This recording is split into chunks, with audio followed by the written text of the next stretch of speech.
What's up everyone? Welcome to the channel. Thanks so much for being here. My name is Logan, and today we're looking at a pair of Yeezys that came out actually last year. These came out in December of 2020, and the reason we're looking at them is because I think that they're really slept on, and I kind of like to share shoes that I think are a really good deal for, you know, resale prices, and kind of let you guys know about them. So here they are, 700s.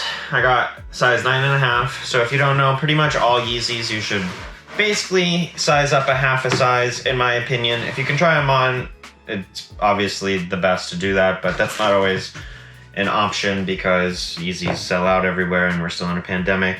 So you can't really try stuff on in store. So I'll show this really quick. They still come with extra laces, and these are just normal laces that you would just loop through the holes.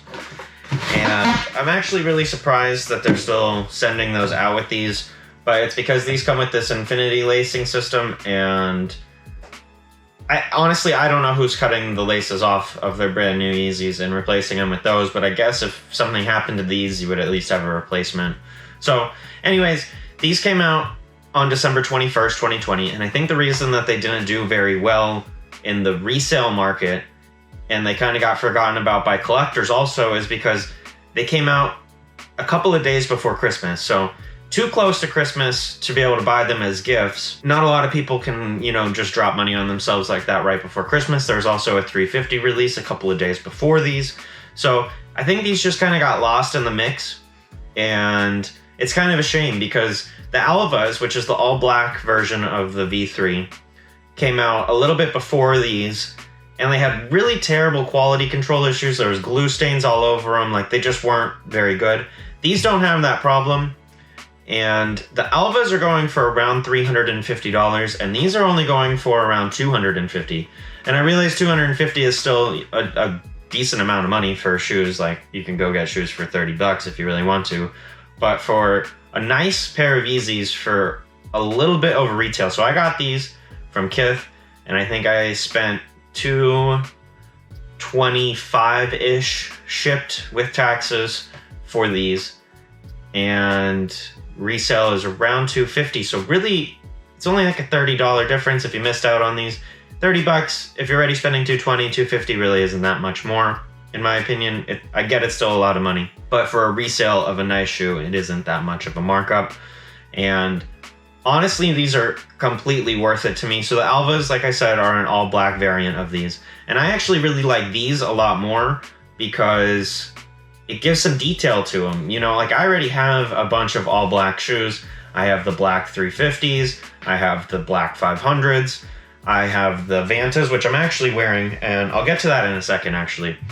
So it's kind of nice to have just a little bit of a detail. This brown isn't going to affect, you know, an all black fit if that's what you're going. If anything, it's going to just kind of make it even more interesting. And these are called Clay Browns. The color clay, honestly, has nothing to do with the 350 clay colorway. The way that I can describe or explain this brown color is a lot like a cardboard color. Hopefully you guys can see that. But it's very similar to like the color of the box.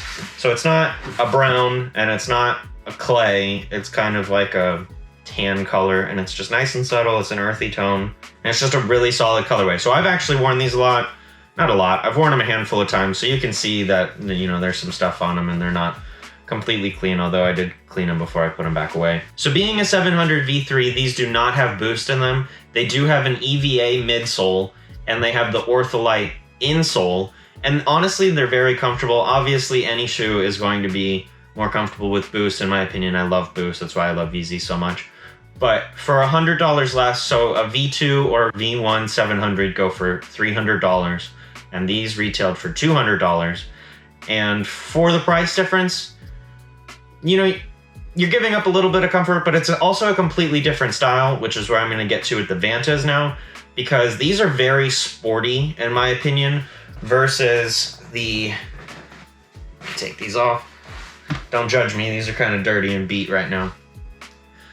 The V2s are much bulkier, and they're just a completely different style shoe.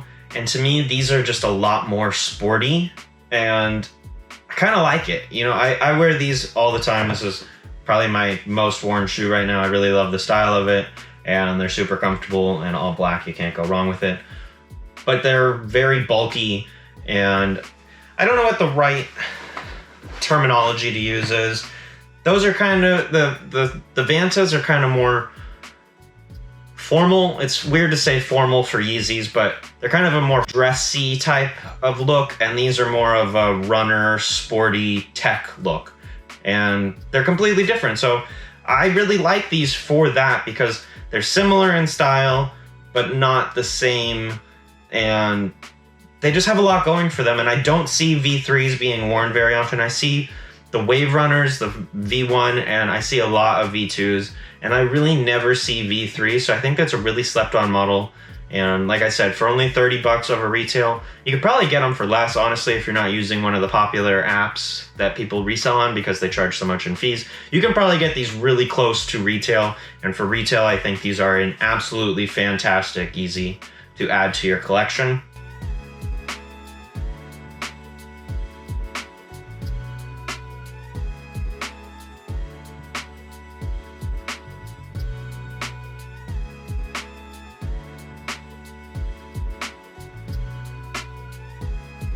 So the upper consists of a prime knit and a mesh, and then it has this cage on here, which is actually glow in the dark, and I'll have B-roll of that because I'm not going to be able to show it to you in here.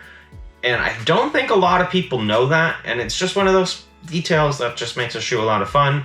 It also, here near the toe, has the 3M reflective, which this isn't my favorite detail in the shoe, but when you're wearing them, it is kind of cool to look down and see that, but it could go without, or it could be a different color in my opinion. Then we have this, it's actually like a harder rubber for the toe, and you know, it's kind of a nice detail. It gets kind of dirty though, which I'm sure you guys can probably see it, maybe not. So I don't like it that much, but I do like that the toe is protected. The shape of these, I think, is also something that kind of throws people off, because the heel is so strange. It looks a lot like the 380s, but not quite as extreme as the 380s, which makes these better in my opinion, although the 380s do have the boost. So, you know, you're kind of trading here and there for different things, and that's what makes shoes fun. This right here and right here is actually a mesh, which lets your foot breathe, so your feet don't get hot in these, which the 700 V2s, the Vantas that I have on my feet, are actually kind of warm sometimes. Really solid shoes. I do think V3s are really slept on. And I just kind of wanted to share with you guys that you can get these for close to retail. This video is probably going to get like no views because people only care about the newest, hottest, most popular reselling shoes. But I kind of wanted to share with you guys a pair that I really enjoyed wearing and that you can get for a fair price. If you like this video, please do consider subscribing. I'm posting about 3 videos a week. I'm really trying to push out a bunch of content. I'm being kind of held back by my computer. I need to sell some of my collection to build a better PC to do better videos because I really love doing videos. So I may actually start listing stuff for sale, and I kind of want to gauge your guys' interest on that if I did like a website or maybe hosted some raffles. I did a review on the Clot 14s, which I'll have in the eye up here, and I'm kind of thinking about doing a raffle on those. But I would need enough interest to sell out all of the spots before I would want to actually host a raffle, because I don't want only 10 slots out of 30 slots or whatever to sell. I need enough interest to actually do it. So let me know if you're interested in that. Leave it down in the comments. Please do consider subscribing. Leave a like on the video. Thank y'all so much. Good luck on your next cop. Take care.